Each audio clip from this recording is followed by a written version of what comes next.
Football కు సంబంధించిన issue అంటే మెస్సీ వచ్చి తెలంగాణకు నష్టం తప్ప లాభం లేదని బీఆర్ఎస్ బాగా మాట్లాడుతున్నారు. దానిపై ఏం స్పందిస్తారు?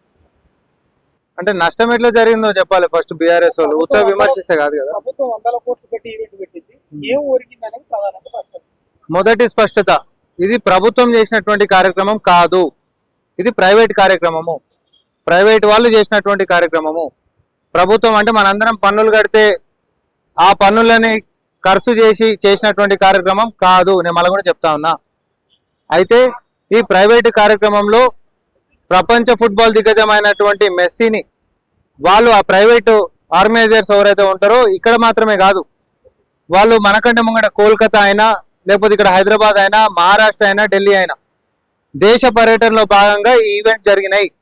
తెలంగాణ వ్యవహారం వచ్చేసరికి ఇక్కడ ముఖ్యమంత్రి గారు తనతో పాటు గురుకులాల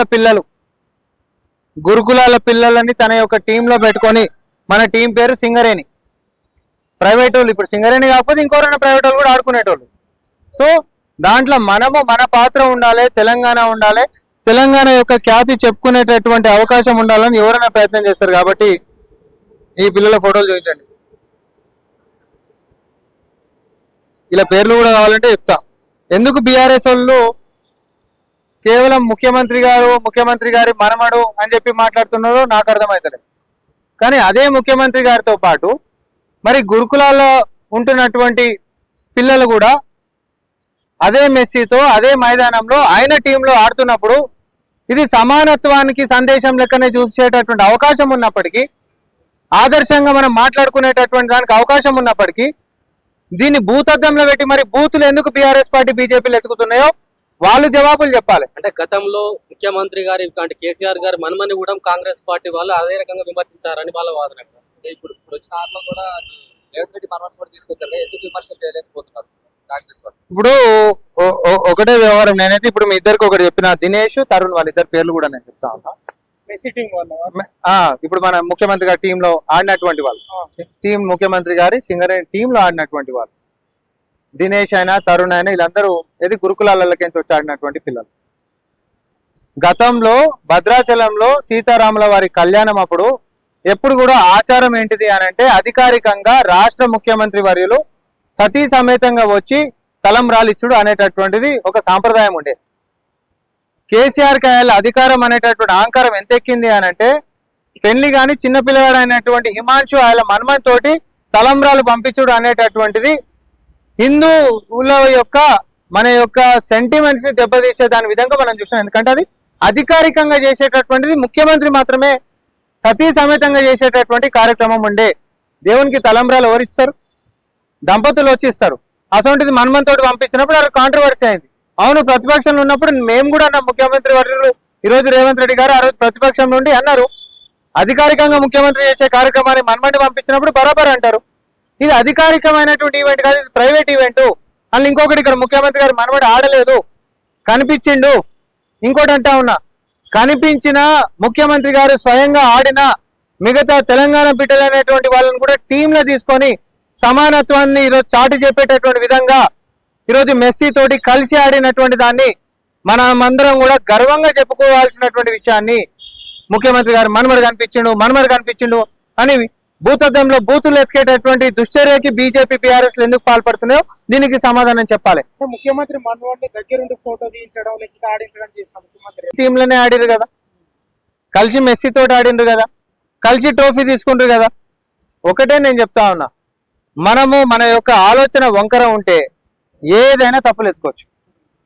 మనము మన రాష్ట్రం యొక్క ఖ్యాతి పెరిగింది, ఒక గ్లోబల్ దిగ్గజము ఫుట్బాల్ ప్లేయర్ మెస్సీని మన రాష్ట్రానికి తెచ్చుకోగలిగినాము, పక్క రాష్ట్రంలో లెక్క శాంతియుతంగా జరగకుండా పరిస్థితి ఏమైందో మనందరం చూసినాం. అదేమైంది, అందరూ అడ్డం వచ్చిర్రు, కుర్చీలు మొత్తం ఇస్రాయిల్ చేసుకుని తర్వాత ఇబ్బంది జరిగింది కోల్కతాలో. హైదరాబాద్ అట్లాంటిది ఏమైనా జరిగిందా? అంటే మన పోలీసులు ఎంత పకడ్బందీగా వ్యవహరించారు అంటే, పాలనా వ్యవహారమైనా, భద్రతా వ్యవహారమైనా, సమానత్వ వ్యవహారమైనా, ముఖ్యమంత్రి ఆడినటువంటి రికార్డు వ్యవహారమైనా తెలంగాణ ఈరోజు ఖ్యాతి పెంచేటటువంటి దిశగా మనం ముందుకు పోతుంటే బూతులు ఎత్తుకనికే సిగ్గులేదా అని చెప్పి మాట్లాడుతా ఉన్నా కేటీఆర్ని. నీ సోషల్ మీడియాని కోట్లు పెట్టి ఇంకెన్ని సంవత్సరాలు, ఇంకెన్ని రోజులు ఈ దుష్ప్రచారాలకు పూనుకుంటావు? నీ బుద్ధి మారదా? కుక్క తోకకి ఏమన్నా ఇటుక పిల్ల కట్టినా కూడా 4 రోజుల తర్వాత తీసినాడు తోక వంకరనే అవుతుందని వంకర బుద్ధితోటి కేటీఆర్ ఆలోచించిన అన్ని రోజులు, దానికి మద్దతుగా బీజేపీ నిలబడ్డన్ని రోజులు, మీ యొక్క మానసిక పరిస్థితి మారనన్ని రోజులు తెలంగాణకి మీ వల్ల ₹1 ఉపయోగం లేదు. ఏడనో ఫామ్ హౌస్లలో కూర్చొని గంజాయిలో లేకపోతే మాదక ద్రవ్యాలు తీసుకొని యువతని పక్కదారి పట్టించుకున్నటువంటి వ్యవస్థ కాదు ఇది. ప్రజా ప్రభుత్వంలో యువతని ఆకాంక్షలు పెంచే దిశగా భవిష్యత్తులో ఒక స్పోర్ట్స్ ప్లేయర్ కావాలన్నా, ముఖ్యమంత్రి ఫుట్బాల్ అయిందంటే నేను పెద్దగానే ఒక ఫుట్బాల్ ప్లేయర్ నైతా అని చెప్పి చిన్న పిల్లల మెదడులో ఒక స్పోర్ట్ స్పిరిట్ ని రగిల్స్తున్నాడు అని అంటే ఆ పేరెంట్సే కాదు సర్వసభ్య సమాజం మెచ్చుకుంటది. ఇక్కడ ఎవరిని పక్కదారి పట్టిస్తున్నటువంటి విషయమే కాదు. అయితే మీరు ఇప్పుడు ఇంకొకటి కూడా అడగొచ్చు, మరి సింగరేణి ఎవరు అని. మీకన్నా ముందు నేనే చెప్తా. సింగరేణి అనేటటువంటిది మనకు అందరికీ తెలుసు బొగ్గుకు సంబంధించింది మాత్రమే అని. కానీ ప్రజాప్రభుత్వం వచ్చిన తర్వాత జనరల్ గా సింగరేణి పైసలు పెట్టి స్పాన్సర్షిప్ చేసింది అని అంటే ప్రైవేట్ వాడు కూడా చేసింది కదా, అపర్ణ అనేటటువంటి వాడు. సింగరేణికి ఎట్లుంటది అని అంటే సింగరేణి మాత్రమే కాదు, ఎన్టీపీసీ అయినా సింగరేణి అయినా ఎన్ఐఎంఆర్టీసీ అయినా ఎయిర్పోర్ట్ల కాడ యాడ్లు చూస్తాం మనం. ఎయిర్పోర్ట్లు పోయినప్పుడు ఎయిర్పోర్ట్ పిల్లర్ల మీద హోర్డింగ్ల మీద చూస్తామా లేదా? అవన్నీ కూడా ప్రభుత్వ సంస్థలే కదా. వాళ్ళకి వారి యొక్క బ్రాండ్లు పెంచుకోనీకే ఆ యొక్క సౌలభ్యాన్ని ఇస్తూ బడ్జెట్ ఉంటది. ఆ బడ్జెట్ ని వాళ్ళు ఎక్కడైనా ఖర్చు చేసుకోవచ్చు. ఈడ కాకపోతే ఈ ప్రోగ్రామ్ కి కాకపోతే పేపర్ వాళ్ళు యాడ్లకు ఇచ్చుకుంటారు, ఆడ కాకపోతే ఎయిర్పోర్ట్ల కాడ హోర్డింగ్ల కాడ ఇచ్చుకుంటారు. ఆ యొక్క నిర్ణీతమైనటువంటి ఆ యొక్క పైసలని ఎక్కడైనా ఖర్చు పెట్టుకుంటారు. అట్లాంటిది ఒక ఫుట్బాల్ దిగ్గజం వీడికి వచ్చినప్పుడు స్వయంగా మన ముఖ్యమంత్రి గారు దాన్ని ప్రమోట్ చేస్తున్నప్పుడు దాని యొక్క అవకాశాన్ని సద్వినియోగం చేసుకోవడానికనే ఎవరైనా కూడా పాటుపడతారు. దాంట్లో సింగరేణికి అవకాశం దొరికింది మనకి. ఈ రోజు సింగరేణి కేవలము రాష్ట్రంలో బొగ్గు దొవ్వే దగ్గరనే మాత్రమే కాదు, రాజస్థాన్ మనం రాష్ట్ర సరిహద్దులు దాటి రాజస్థాన్ లో సోలార్ ప్రాజెక్టులు చేసినాం. అది కాక దేశ సరిహద్దులు కాదు ఖండాలు దాటి ఆస్ట్రేలియా తోటి ఒప్పందాలు చేసుకున్నాం. దేని గురించి?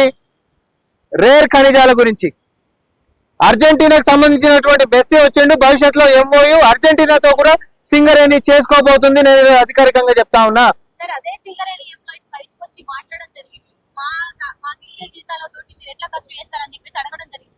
అదే పొరపాటు. ఇప్పుడు ప్రతిపక్షాలు ఏమైతుంది అని అంటే ఒక అబద్ధాన్ని ప్రజల మెదడులకి తీసుకొని పోయినా అది నిజమని నమ్ముతారు. అది అమాయకులు. మనం వాళ్ళని తప్పు పట్టడానికి లేనే లేదు. కానీ నేనేమంటున్నా, ఇదే సింగరేణికి సంబంధించినటువంటి కారుణ్య నియామకాలకించి మొదలు పెట్టుకుంటే జీవిత బీమా ప్రజాప్రభుత్వం వచ్చిన తర్వాత ముఖ్యమంత్రి రేవంత్ రెడ్డి గారు, తర్వాత మన శాఖ మంత్రులు బట్టి విక్రమార్క గారు ఒక సింగరేణి కార్మికుడు చచ్చిపోతే ₹1,25,00,000 జీవిత బీమాని ప్రకటించింది ఇదే ప్రభుత్వాన్ని గుర్తు చేస్తా ఉన్నా. అంతేకాదు ప్రమాద బీమా కూడా 40 లక్షల రూపాయలు ఈ ప్రభుత్వం వచ్చిన తర్వాత ఎవరికన్నా మంచి చెడై కాలో చేతో ఇరిగితే రేపు పొద్దున ఏదైనా పని చేసుకుంటే ఇబ్బంది పడితే 40 లక్షల రూపాయల ప్రమాద బీమా కూడా ఈ ప్రభుత్వమే ఇచ్చింది. వాళ్ళ అభ్యున్నతి కోసం గతంలో ఇట్లాంటివి చేసినటువంటి 10 సంవత్సరాలలో ఏ రోజైనా ఒకటి చెప్పండి. వాళ్ళ బ్రాండ్ పెంచుకుంటా, వాళ్ళ సంక్షేమం చూసుకుంటా, వాళ్ళకి జీతాలు ఇచ్చుకుంటా, వాళ్ళకి బోనస్లు ఇచ్చుకుంటా, సింగరేణి అంటే కేవలం బొగ్గుకు మాత్రమే కాదు సోలార్లకు కూడా తీసుకొని పోకుండా, ఖండాలు దాటి ఆస్ట్రేలియా తోటి రేర్ మినరల్స్ లకు తీసుకొని పోకుండా ఈరోజు ఆ యొక్క సంస్థ యొక్క ఖ్యాతి, ప్రగతి, ఆర్థిక శక్తిని పెంచేటటువంటి ఈ యొక్క నిర్ణయాలని విఘ్నులైనటువంటి నా సింగరేణి కార్మికులే కాదు, విఘ్నులైనటువంటి నా తెలంగాణ ప్రజలకి చెప్పదలుచుకున్నాం. ఇది మనం గర్వంగా తీసుకోవాల్సినటువంటి వ్యవహారం. ఆడ సింగరేణి కాకపోతే ఇంకోరైనా కూడా వచ్చేటోళ్ళు, కానీ ఆ పేరు ప్రఖ్యాతలు మన సింగరేణికి ఎందుకు రావద్దు అనేటటువంటి ఆయన యొక్క ఆలోచన అది మంచి లెక్క తీసుకోవాల్సినటువంటిదా, చెడు లెక్క తీసుకోవాల్సిందా? దేంట్లో రాష్ట్రం బ్రాండ్ ప్రమోట్ చేసినప్పుడు ఎవరో ఒక షేర్ అయితే తీసుకున్నా, సీఎం రేవంత్ రెడ్డికి ఒక షేర్. రాష్ట్రంలో సింగరేణి అనేటటువంటిది తెలంగాణది, అంటే తెలంగాణ ప్రజలది. తెలంగాణ ప్రజలది బ్రాండ్ పెరుగుతుంది అని అంటే రేవంత్ రెడ్డి గారి బ్రాండ్ పెరుగుతున్నట్టే. ఆయన వల్ల తెలంగాణకు బ్రాండ్ పెరుగుతుందంటే ఆ పని ఖచ్చితంగా చేస్తాడు. కానీ మాదక ద్రవ్యాలు పెంచి తెలంగాణ ఖ్యాతిని దించలేదే, లక్షల కోట్లు పెట్టి కాళేశ్వరం ప్రాజెక్టులు కూలగొట్టలేదే. గతంలో ఫార్ములా ఈ కార్ రేస్ పెట్టి ఎప్పుడో తెలంగాణ బ్రాండ్ ఇమేజ్ పెంచడం, ఇంకేంది పెంచేది అని కూడా మాట కూడా. ఎంతమంది తెలంగాణ బిడ్డల్ని చూపిస్తాం అందులో కార్లు నడిపిన వాళ్ళని చూపెట్టు. ఇంకొకటి చెప్తా ఉన్నా, ఆడనన్న ప్రభుత్వం పైసలు అనధికారికంగా అధికార దుర్వినియోగం చేసి కేటీఆర్ పైసలు ఇచ్చిండు. తద్వారా ఆయన పార్టీ ఫండ్ తీసుకున్నాడు 40 కోట్ల పైన. ఇది అట్లాంటిది గిట్ట ఏమన్నా జరిగిందా? అరే నేను ఓపెన్ గా మాట్లాడుతున్నా. అంటే మీరు ప్రతిపక్షంలో పోయిన తర్వాత జరుగుతుందేమో, అప్పుడు బయటపడొచ్చాము. సింగరేణి తోటి ఉంది, ప్రైవేట్ తోటి కాదు కదా మనకున్నది. సింగరేణి బ్రాండ్ పెంచుకున్నాం. ఈ రోజు ముఖ్యమంత్రి గారు తన కుటుంబ సభ్యులు కనిపించరు అనే దానికే పెద్ద రభస చేస్తున్నటువంటి వాళ్ళకి నేను మళ్ళీ చెప్తా ఉన్నా, ఇదే గురుకులాలకించి ఉంటున్నటువంటి పిల్లలని కూడా అదే టీంలో తీసుకున్నాడు, అదే డ్రెస్సులు ఆడిపించుకున్నాడు. ఒక తెలంగాణలో సమానత్వం అనేటటువంటి సందేశాన్ని ప్రపంచానికి చాలా గట్టిగా చాటి చెప్పిండు. గ్లోబల్ గా ఈరోజు తెలంగాణ అనేటటువంటి తెలంగాణ రైజింగ్ తో ఒక బ్రాండ్ తో మనం పోతున్నాము. గతంలో ఇట్లాంటిది ఎప్పుడైనా జరిగిందా అని నేను అంటున్నా. కాదని చెప్పండి. ముఖ్యమంత్రి గారి మనమడు పోయి సచివాలయంలో ముఖ్యమంత్రి గారి చేంబర్లలో ఆఫీసర్ల కాడ పోయి మంత్రాలు పెట్టే చరిత్రలు కావు ఇవి. అవి చేస్తే తప్పు పెట్టండి, నేను కాదనా. అధికారికంగా ముఖ్యమంత్రి చేసే కార్యక్రమాన్ని ఆయన కుటుంబ సభ్యుడు కొడుకో మనవడు చేస్తే తప్పు పట్టండి. నేను మీ ఎంబడి ఉంటా. దాన్ని ఖండించేదే రేవంత్ రెడ్డి గారు ఫస్ట్. గతంలో ఖండించింది రేవంత్ రెడ్డి గారు. సార్ అట్లానే 2 రోజుల నుంచి తెలంగాణ తల్లి విగ్రహం మీద సోషల్ మీడియాలో బాగా ప్రచారం చేస్తుంది. గ్లోబల్ సమిట్ అయిపోయిన తర్వాత కూడా తెలంగాణ తల్లి మాకు కూడా తెలిసింది ఏంటంటే ఆడ ఈ బీఆర్ఎస్ పార్టీకి సంబంధించినటువంటి సోషల్ మీడియా ఎవడో ఆ విగ్రహాన్ని కిందికి వేసి ఆ ఫోటోలు దింపించారంట. తర్వాత దాన్ని కూడా విచారణ జరుగుతా ఉంది. ఎందుకంటే వాళ్ళ ఫోటోల కోసం వాళ్ళ వీడియోల కోసం నిలబడి ఉన్నటువంటి విగ్రహాన్ని కూడా కిందకి పడుకోబెట్టి వీడియోలు తీసారనే సమాచారం మాకు కూడా ఉంది. దాని మీద భవిష్యత్తులో నేను మళ్ళీ సమాచారం ఇస్తాను. నన్ను కోసిన రూపాయలు లేదన్న ముఖ్యమంత్రి 500 కోట్లు 2047 రీజన్ కావచ్చు, మెస్సీ కావచ్చు, మొత్తం తతంగం కూడా 500 కోట్లు దుబారా ఖర్చు పెట్టారు కాంగ్రెస్ పార్టీ అనేది నడుస్తుంది. ఏది ఇంతసేపు నీకు అంత చెప్పిన రామాయణం అంతా అయిపోయినాక రాముడు సీత ఏమైతే అంటే ఎట్లా? ఇది ప్రైవేట్ ఈవెంట్ అని నేను చెప్పిన. ఓకే, అండ్ ఇంకొకటి కూడా చెప్తున్నా, ఆర్థిక పరిస్థితి ఈ ప్రభుత్వం వచ్చినప్పుడు ఇబ్బందికరంగా ఉంటున్నటువంటిది ఆయన దాచిపెట్టుకోలే. అసెంబ్లీలో సెషన్ పెట్టి మరి ప్రపంచానికి చెప్పిండు. అవునా కదా? శ్వేతపత్రం విడుదల చేసామా లేదా? ఛాలెంజ్ చేసి రమ్మనమా లేదా? ప్రతిపక్ష నాయకుడు రాయలే కూడా. కానీ ఆర్థికంగా పురోగతి చెందేటటువంటి విధంగా ఆలోచనలు చేస్తూ ఈరోజు రాష్ట్ర ప్రగతిని సంక్షేమాలు సాధ్యమే కావు అని చెప్పి మాట్లాడినటువంటి ప్రతిపక్షాలు, 3 నెలల కంటే ఎక్కువ ఉండనే ఉండదని చెప్పినటువంటి ప్రతిపక్షాలు ఈ రోజు టర్మ్ మాత్రమే ఉంటది అనే దాకా మేము తీసుకొని వచ్చినామా లేదా? సకాలంలో జీతాలు ఇచ్చేటటువంటి వ్యవహారమైన విమర్శలు చేశారు ప్రతిపక్షాలు అనేది. కానీ మా పాలన ఏందో మాకు తెలుసు, ప్రజలకు తెలుసు.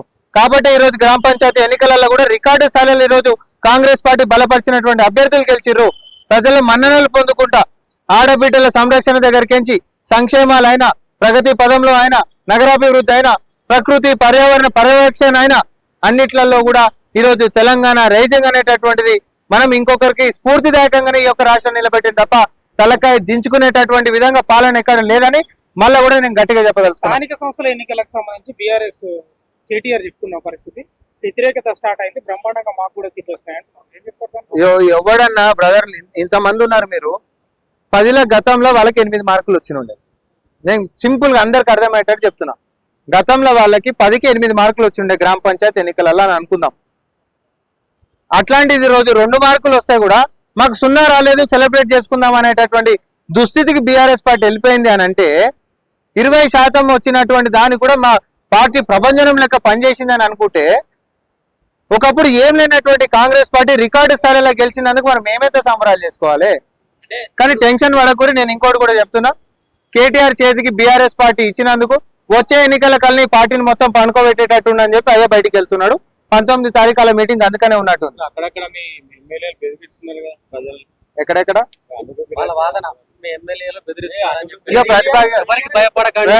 ఇప్పుడు వాళ్ళ వాదన గట్లనే ఉంటది. ఇంత మెగారెడ్డి గాని కొంతమంది బహిరంగ మీరే మీ ఛానళ్లలోనే నేను వీడియో చూసిన, అనిరుద్ధ్ రెడ్డి గారు బెదిరించినట్టు ఆవేదన తోటి మాట్లాడినట్టుంది. కానీ ఆయన సొంత ఊరికి నేను ఇంత చేసిన, 1,50,00,000 రూపాయల పనులు చేసిన, ఆయన కూడా నాకు కొంచెం ఇబ్బంది జరిగింది ఆవేదన చెందిన వీడియో నేనైతే చూసిన. ఆయన బెదిరించినట్టు మరి నేను ఎందుకు చూడలేదు. అంత చేసి కూడా ఎందుకు ఆయనకు పరాభవం ఎదురైంది? ఇంకా నేనైతే ఒకటి చెప్తా చూడు, ప్రతిపక్షాలు ఎంత దుష్ప్రచారాలు చేసినా, ఎంత అబద్ధాలు నూకి పెట్టినా ప్రజల విశ్వాసం మా మీదనే ఉంది అనేటటువంటి దాని సూచిగా ఈ గ్రామ పంచాయతీ ఎన్నికల ఫలితాలు. అసలు మీరు అందరూ ఒకటి అడగాలి, కేటీఆర్ కనిపించినప్పుడు మన జూబ్లీహిల్స్ ఎన్నికలు అనేటటువంటిది రిఫరెండం వీళ్ళ పాలనకి మాకు అని అన్నడా లేదా? మాట మీద నిలబడేటోడు అయితే మాయమైపోవాలి. నీకు ముఖం అనేటటువంటిది ఉంటే నువ్వు మాట మీద నిలబడేటటువంటి అయితే, మేము ఇప్పటిది కాదు ప్రతిపక్షంలో ఉన్నప్పటింది వైట్ ఛాలెంజ్ల కాడికించి ఛాలెంజ్లు చేసిన సమయానికి వచ్చి చూపించినాం. కానీ మీకు ఇప్పటిదాకా అట్లాంటి చరిత్ర ఏం లేదు, అది వేరే సంగతి. కానీ నేను చెప్తా ఉన్నా, దయచేసి ప్రజలని పక్కదారి పట్టించేటటువంటివి వద్దు. ఎవరి జీతాలు తీసుకొచ్చి ఎవరికి పంచిచ్చింది ఇక్కడ లేదు. ఆ సంస్థ బలోపేతం కోసం సింగరేణి తన బ్రాండ్ వాల్యూ పెంచుకుంది. ఈ రోజు దేశాలు దాటి మరి తన యొక్క వ్యాపారాన్ని విస్తరించుకుంది.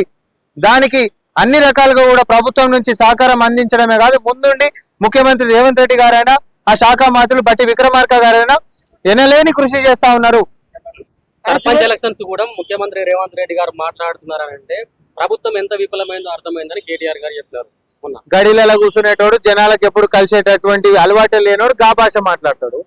ప్రతిపక్షంలో ఉన్న, పాలక పక్షంలో ఉన్న ఎమ్మెల్యే అయినా, ఎమ్మెల్సీ అయినా, జడ్పీ చైర్మన్ అయినా, ఎంపీ అయినా, ముఖ్యమంత్రి అయినా అదే ప్రజల మధ్యలో ఉన్నాడు, అదే ప్రజల మధ్యలో ఉంటాడు, అదే ప్రజల మధ్యలోనే బతుకుతాడు రేవంత్ రెడ్డి గారు. చివరిగా ఈ జిహెచ్ఎంసీలో మున్సిపాలిటీలో కలిపేస్తున్నారు. అసలు ప్రభుత్వం ప్లాన్ ఏంటి? ఆదాయం లేక జిహెచ్ఎంసీలో కలుపుతున్నారా, లేకపోతే ఏమన్నా జరుగుతుందో? ఆదాయం గురించి కాదు, జనరల్ గా సిస్టమ్ ఎట్లుంటది మనందరికి తెలుసు. గ్రామ పంచాయతీలు కాస్త ఎప్పుడైనా మున్సిపాలిటీలు లెక్క, మున్సిపాలిటీలు కాస్త కార్పొరేషన్స్ లెక్క మలుతాయి. ఇది మనందరికి తెలిసింది, రాజ్యాంగం ఇచ్చేటటువంటి సిస్టమ్. ఫస్ట్ జనాభా తక్కువ ఉండి వసతులు తక్కువ ఉంటున్నటువంటి ప్రాంతాలను ఒక లెక్క, జనాభా పెరుగుతూ ఆర్థిక పరమైనటువంటి అంశాలు లేకపోతే వ్యాపారము దాని యొక్క వాణిజ్యమైనటువంటి అంశాలను తీసుకున్నప్పుడు అర్బనైజేషన్ ఎట్లా జరుగుతుందో మనం అందరం చూస్తాం. ఇప్పుడు గ్రేటర్ హైదరాబాద్ వరకు ఉంటున్నటువంటి మొత్తం కూడా మహానగరంలో కలిసిపోయి అన్ని కూడా అర్బన్ కిందకి వచ్చినటువంటివి. ఇంకా కూడా కొన్ని గ్రామ పంచాయతీలు, మున్సిపాలిటీలు అనేటటువంటివి కాదు, అభివృద్ధి చెందినటువంటి ప్రాంతం కిందకి తీసుకోవాలి. వాళ్ళకు కూడా అభివృద్ధి చెందినటువంటి వెసులుబాటు ఇచ్చేయాల్సినటువంటి బాధ్యత ప్రభుత్వం మీద ఉంటది. కాబట్టి జనాభాని లెక్క కట్టుకొని ఈ రోజు ఆ యొక్క టెరిటోరియల్ డివిజన్స్ జరుగుతాయి. అంటే కేవలం ముస్లింలకు లబ్ధి చేకూర్చేలా ఈ విభజన ఉందని చెప్పేసి మాట్లాడుతున్నారు. మరి ముస్లింలు ఎందుకు రోడ్ ఎక్కిరు? వాళ్ళకి లబ్ధి చేకూర్చేటట్టు మా యొక్క నిర్ణయాలు ఉంటే ముస్లింలు రోడ్ ఎక్కి మా మీద ఎందుకు ధర్నా చేస్తారు? ఎంఐఎం కూడా చేస్తుంది కదా మా మీద ధర్నా. అట్లా లేదు, వాళ్ళకి నచ్చేటట్టు లేదని వాళ్ళ వాదన. మరి ఏమంటావు? ఒకటి చెప్తున్నా, బీఆర్ఎస్ అయినా బీజేపీ అయినా ఆఖరికి మా కాంగ్రెస్ పార్టీ నేతలు కూడా అబ్జెక్షన్స్ రైజ్ చేసిర్రు. అంటే ఎంత పారదర్శకంగా మేము చేస్తున్నామో మీరు గమనించాలి. నిజంగా కాంగ్రెస్ పార్టీ కూడా అబ్జెక్షన్స్ రైజ్ చేసింది అని అంటే, కాంగ్రెస్ పార్టీ చేసుకోవాలంటే రూమ్ లో కూర్చొని గతంలో చేసినట్టు చేసుకోవచ్చు కదా, కేసీఆర్ చేసుకున్నట్టు చేసుకోవచ్చు కదా. కానీ అట్లా కాకుండా పారదర్శకంగా ఉండాలి కాబట్టి అబ్జెక్షన్స్ 3000 పైచీలకు అబ్జెక్షన్స్ వచ్చినాయి. దాంట్లో సాహిత్యంగా ఉంటున్నటువంటి కూడా పరిశీలనలో ఉన్నాయి. పారదర్శకతకి పర్యాయ పదము మా యొక్క ప్రజాప్రభుత్వము, రేవంత్ రెడ్డి గారి నాయకత్వము. ఒక రైల్వేటి చూపించేటటువంటి రీతిలో మేము నడవమని మరొకసారి తెలియజేసుకుంటాం. షేర్ చేయండి, లైక్ చేయండి, సబ్స్క్రైబ్ చేయండి. మరిన్ని వీడియోల కోసం బెల్ సింబల్ పై క్లిక్ చేయండి.